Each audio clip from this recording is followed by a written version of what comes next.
High moral ang mga sugatang sundalo nagpapagaling sa Camp Navarro Hospital sa Zamboanga City sa pagdalaw na ito sa kanila ni AFP Chief of Staff General Gregorio Pio Katapang Jr. Natutuwa si Katapang at mabilis na naghihilom ng mga sugat na tinamon mga sundalo sa matinding bakbakan noong Biyernes sa Talibao Sulud laban sa mga bandidong Abu Sayyaf. Sinabi ni Katapang na kanyang responsibilidad at marapat lamang na dalawin niya ang mga bayaning sundalo upang iparating at ipadama sa kanila ang pagpapahalaga sa mga kabayanin nilang ginawa para sa bayan.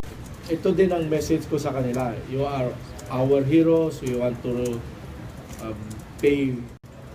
Pag na-wounded kayo, we will make sure that we'll take care of you. So, nakita nyo naman ang bilis ng paghilom ng mga sugat nila. And I would like to commend General Guerrero kasi very mabilis yung kanyang response sa pagkuha ng mga wounded. Nagmamadali naman makabalik sa field ng mga sundalong sugatan upang ipagpatuloy ang kanilang misyon laban sa mga bandidong Abu Sayyaf tulad ni PFC Apostol Regan na nagkwento kung paano sila napasabak pa sa mga bandidong grupo. Nangyari sa encounter namin, ma'am, nung pumasok kami para i-reinforce yung kasama namin, ma'am. Lubong namin yung maraming kalaban, ma'am. Pero kahit marami sila, ma'am, nag-hold-the-line kami, ma'am, hindi kami nag-iwanan, ma'am. Ang iba sa mga sugatan ay may mga naiwang mga shrapnel o pala sa katawan at ipagpapatuloy ang gamutan sa kanila, paliwanag ni Katapang. Yan ang DCRH News, RH911, Ping Formento, naglilingkod sa pagbabalita.